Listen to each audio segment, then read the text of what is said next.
what I need you all to visualize it that whenever you are assuming a time speed question, the context in which you're seeing this car really matters a lot. So the context can be you are either inside the car or you're standing somewhere and observing this car. See, these two contexts are very different.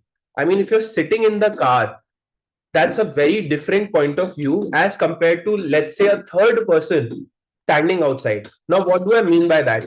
So, let's say this is your friend's car, a fancy Mustang.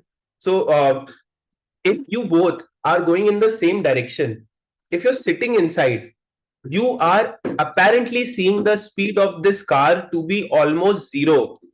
And that's why you are able to constantly have a chat and a conversation. Because from your point of view, this car is not making any relative distance. Relative, focus on the word relative. Because it's just walking, like moving with you. And you can easily have a conversation with them also. What does that mean? That you are seeing this car to be at rest. Have you ever visualized this? Can you understand this, class? Yes, Shubham. And does that also means that we are at same speed probably then, yeah, right? That means we are almost at same speed. I'm coming to that. Now, when like let's say you are on the high speed lane, you're on the right side of the highway, and let's say this is a truck, it passes you by. Have you observed that there's a huge sound made, and this truck seems to look like on a rush, as if like police is trying to catch some stuff that is there inside the truck, and you see the speed of this to be very very fast. Have you ever Yeah. observed this? Yeah. Yes. A similar observation would be in trains. Like, have you ever observed that whenever a train from the opposite direction is crossing you, there's a huge sound made, and it looks like that train is in a rush. And whenever two trains are going parallelly, you are barely even able to notice that we just crossed the train. Yes. That happens, right? So all of that is just because of our point of view, is because we are in a moving state. Like, let's say I am a third person, I can see these two cars going together at the same speed.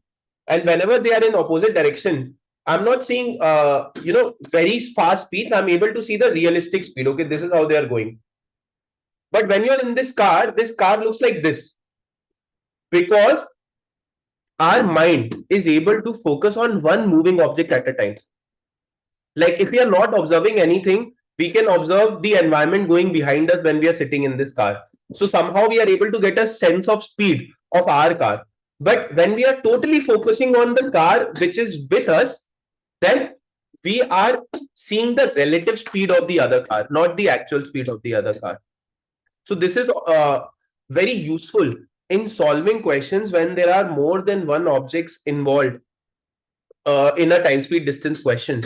Because what we can do is we can focus on relative speed. If we are focusing on relative speed, we can focus on relative distance. And the beauty is time is absolute. Like no matter what, I'm the third person, I'm observing these cars to go from here to here. The time observed by me will be the same time observed by these two cars, person sitting inside, going from here to here. And that is the beauty of relative speed. Relative speed is a very good concept if you focus on finding the time, because time is absolute. So tell me this, does it matter if you are inside the train or outside the train? Time taken to cross the other train will be same for both people, right? Yeah. It really does not matter in which car you're sitting, right? And that is the concept we'll take advantage of. That is exactly the concept we'll take advantage of and try to solve it. Is this clear till here?